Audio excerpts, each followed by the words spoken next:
Hello guys, in this video I try to analyze General Studies paper 3 of mains 2024.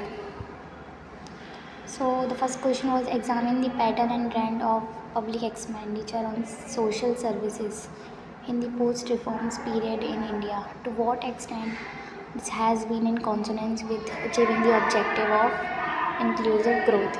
हमें इसमें ये बताना है कि जो हमारा ऑब्जेक्टिव था इंक्लूसिव ग्रोथ था वो किस हद तक अचीव हुआ है इंडिपेंडेंस के बाद से, और पब्लिक एक्सपेंडिचर को एग्ज़ामिन करते हुए कितना हमने सोशल सर्विस पे लगाया है। तो इस क्वेश्चन में ये है। And the next question was this, so what are the causes of persistent high food inflation in India? Comment on the effectiveness of the monetary policy of the RBI to control this type of inflation. तो इस question में हमें ये बताना है जो हमारी महंगाई हो रही है, ठीक है, फूड में जो महंगाई बढ़ रही है इतनी, उसके क्या कारण है। और हमें ये भी बताना है जो इन्फ्लेशन को टैकल, तो हमें पता है RBI अपनी मॉनेटरी पॉलिसी को यूज़ करता है इन्फ्लेशन को टैकल, इन्फ्लेशन को, डिफ्लेशन को। सो वो कितने हद तक इफ़ेक्टिव है, ठीक है, इफ़ेक्टिवनेस उसकी और बतानी है हमें। ऑल्दो RBI के फंक्शंस तो पढ़े हैं हमने कमर्शियल बैंक्स में, जो हमारा मॉनेटरी पॉलिसी का होता है। तो RBI क्या करता है, कंट्रोल करता है इन्फ्लेशन को कैसे। So think that how RBI control the inflation, ये हमें पता होना चाहिए। मतलब RBI कंट्रोल कैसे करता है, वो अपना जो उसका CRR है और SLR है वो उसको बढ़ा देता है, क्योंकि जब वो अपना रेट ऑफ इंटरेस्ट बढ़ा देगा तो क्या होगा, तो जो लोग हैं वो अपना डिपॉज़िट जो है वो ज़्यादा करेंगे, क्योंकि उन्हें रेट ऑफ इंटरेस्ट ज़्यादा मिलेगा, तो उनके पास पैसा रहेगा नहीं इकनॉमी में, ठीक है। तो इन्फ्लेशन की प्रॉब्लम भी नहीं होगी। ऐसी अगर इस जगह डिफ्लेशन होता तो RBI अपना CRR और SLR डिक्रीज़ कर देता, जिससे रेट ऑफ इंटरेस्ट कम होता है तो लोग डिपॉज़िट नहीं करते ज़्यादा, फिर वो चीज़ें ख़रीदने में लगाते पैसा, तो डिमांड बढ़ती, तो उससे डिफ्लेशन टैकल हो जाती।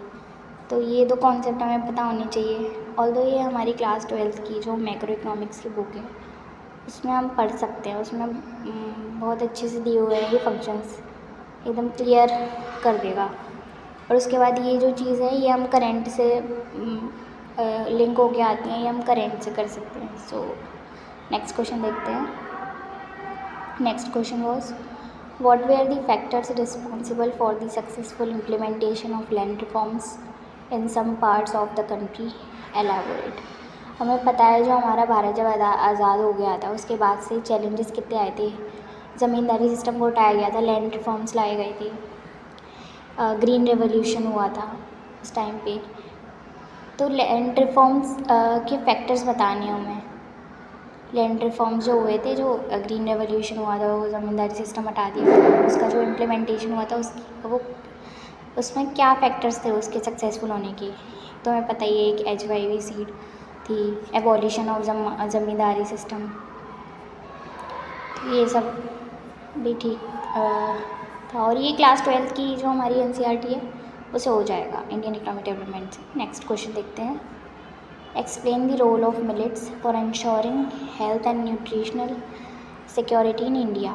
मतलब जो अनाज है हमारे, उनका क्या रोल है हमारे पोषण के लिए और हेल्थ के लिए, ये बताने हमें, इंश्योर करने के लिए अच्छी सेहत और अच्छा पोषण। So this question was done and next question is what is the present world scenario of intellectual property rights with respect to life materials? Although India is second in the world to file patents, still only a few have been commercialized. Explain the reasons behind the less commercialization. सो ये भी है, linked करके है हमारा। Commercialisation का मतलब क्या है, मतलब हम सब्सिस्टेंस से कमर्शियलाइजेशन में यानी क्रॉप्स भी उगा रहे हैं, ठीक है। तो इसके रीजंस कुछ करेंट से जोड़ के भी बताने हमें। So next question was what is the technology being employed for electronic toll collection on highways. हमें बताना है कौन सी टेक्नोलॉजी, क्या है टेक्नोलॉजी वो जो यूज़ करी जा रही है टोल कलेक्शन के लिए हाईवेज पे, और इसके क्या क्या एडवांटेजेस और लिमिटेशंस हैं, और इसमें जो चेंजेस किए गए हैं वो सही हैं या ये खतरे वाले भी हैं, ये बताना है।